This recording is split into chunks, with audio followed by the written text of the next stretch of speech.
ګلاب شي څوک شي سروه څوک ورخاړی باغ کې څوک ګلاب شي څوک شي سروه څوک ورخاړی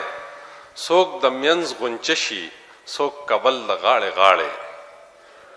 تاج د چا د زرو د چا تاج شي د غمونو تاج د چا د زرو د چا تاج شي د غمونو ویش د بل په لاس دی که ته خاندې او که ژاړې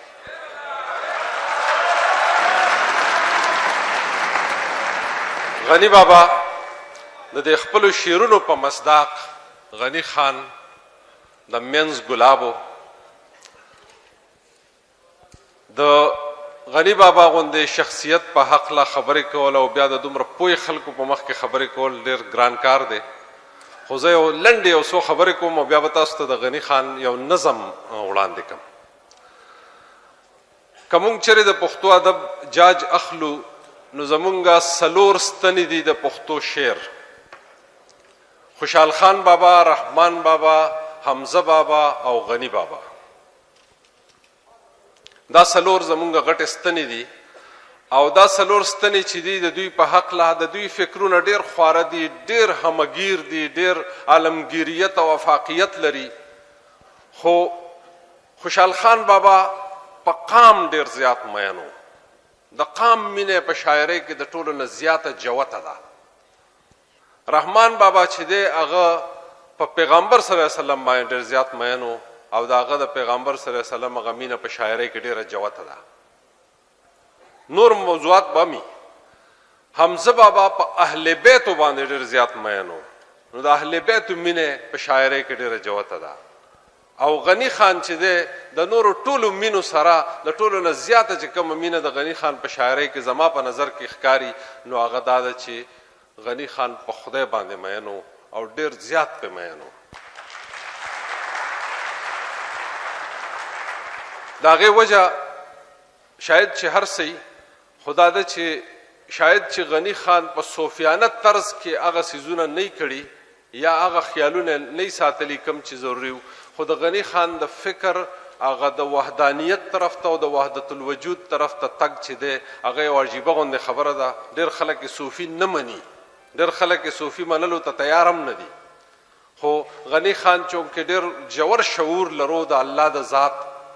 او ډېره د زړه د اخلاصه مینه لري او چې کله د هغې نظمونه راواخلې ټوټې او نظمونو نمونې که زه وړاندې کوم نو ډېر وخت به تېر شي خو چې کله د غني بابا نظمونه مونږ رااخلو د غزل نه خو مونږ ټوټه راواخلو د نظم نه ټوټه نه راغستی کېږي به ټول نظم بیانې نو هله به مسله حل کېږي او غني خان د خوشحال خان بابا نه پس واحد داسې شاعر دی چې هغه په هر حال کې په هر موضوع او د هر چا په حقله رښتیا لیکلي دي او د هیڅ چا نه نه دی یېرېدلی او دا یې د ټولو نه لوی خاصیت و چې هغه د هیڅ چا نه یره نه ده کړې او دا رښتیا ویل د ډاکټر راجوری شاه خټک صاحب په قول رښتیا خو یا بادشاه ویلی شي رښتیا یا بادشاه ویلی شي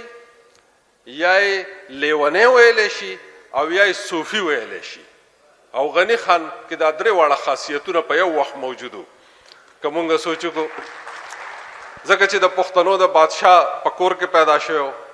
د هغې نه علاوه لیونی فلسفي ځان ته پخپله وی او ټولو خلکو منله چې د هغه د فکر الوت دومره اوچت دی چې هغې ته د ډېرو خلکو ذهن نه رسي بلکې فلسفیان پوهان هوښیاران دا وایي چې د غني خان په شاعرۍ به پښتانه چېرته 200-300 کاله پس پوهیږي او د دې نه علاوه مونږ د غني خان د ذات نور اړخونه چې ګورو لنډه ده چې زه ځان ډېر خوشقسمته ګڼم چې زه په داسې پیړۍ کې پیدا شوی یم چې ما ډېر غټ غټ شخصیتونه لیدلی دي زمونږ د پښتو ډېر لوی لوی هستۍ لیدلی دي مونږه او هغه هستو کې یو غني خان دی حمزه بابا دی او دغه ټولو سره مونږ ناست یو محفلونه شوي دي او ډېر سم ترې اورېدلي ډېر سم زده کړي دي دا برکت چې دی دا زمونږ د مشرانو نه الله دې وکړي چې کشرانو ته منتقل شي او دا سلسله مخ په وړاندې روانه د غني بابا یو نظم دی زه تاسو ته وړاندې کوم خاص کر ما د موقع دپاره تاسو له راوړی دی زه په خبرو وخت نالم ځکه چې ډېر دانشوران ناست دي هغوی به خبرې کوي د دې نظم نوم دی باچا ستاسو توجه به غواړم بادشاهي د جهان څه کې ځان له ولې زیاتی غم د انصاف تلل مشکل دي څه به ډېر کې څه به کم خپل غمونه دې لا لږ دي د جهان غمونه ژاړې خپل غمونه دې لا لږ دي د جهان غمونه غواړې داسې تخت به سکړې سکړې چې په شپه ورځې ژاړې د ټټوانو په ګله کې غټ ټټو مخکې روان وي لوی باچا د زناورو د همو لوی حیوان وي دا دنیا د سپي لکۍ ده نه نیغېږي نه سمیږي په وجود توره پیشو ده چې وینځې لا تورېږي بادشاهي هله جوړېږي چې نیم ولګي نیم مړه کي چې یو کس د بل په غوښو د خپل کور کوتري ماړه کي د دې ژوند د څه مطلب شو چې یا مرې یا به بل وجنې دا میوه ګلاب دې څه شو باغ ساتې او بلبل وجنې رب ماله که دې راکړه بادشاهي د کل جهان رب ماله که دې راکړه بادشاهي د کل جهان زه به وغورځوم له کوره لکه سوټې په ډیران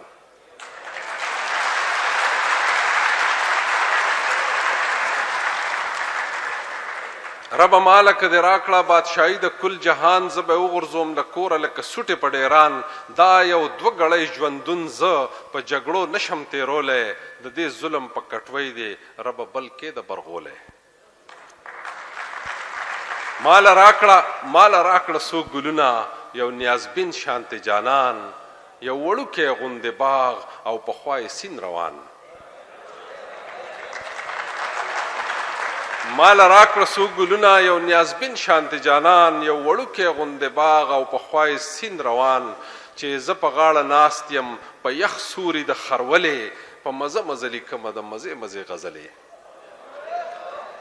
کله سوال مینت جانان ته کله سوال مینت جانان ته کله بد او رد مولا ته د ساغر ساقي صفت کوم د ټیپر او ډک لالا ته کله کله تا نه ربا د وړو په شان ګیلې کله تود جمده امید کله سوی اسویلې کله ټنګ کله ټکور کله جام کله دلبر یو جهان کې د رنگ ډوب د جهانه بے خبر بادشاهي غول ورکا چې زغملی شي زور بادشاهي غول ورکا چې زغملی شي زور چې په لاس لکه قصاب وي په خصلت لکه منګور چې خپل ځان ته شي کولی قرباني د رور د وینې هم هضمولی هم خوړی شي د غریب د غوښو پینې تا جوړلی هغه سر شي چې وجل لکه وبا کړه تا جوړلی هغه سر شي چې وجل لکه وبا کړه لکه پړانګ داړل سیرل کا یرول لکه بلا کړه تخت هم نه پای بې زوره بې د تورې د جلاده بادشاهان چې څومره ډیر وي دومره وي دنیا برباده تخت هم نه پای بې زوره بې د تورې د جلاده بادشاهان چې څومره ډیر وي دومره وي دنیا برباده لوی بادشاه وي لویه ژوره دی په وینو زو پایي بادشاهي لکه د اور په ورتو په سو پایي ربه فضل په مونږ وکړه مونږ ساته د دې آفته چرته غټ خر ته په شا کا دا د سرو لالونو کته سفارش ورته دا وکړه صاحب زمونږ د بابته وی پام کوه د دله خره غني ونه وی پلته ډېره مننه تاسو ډېره مهرباني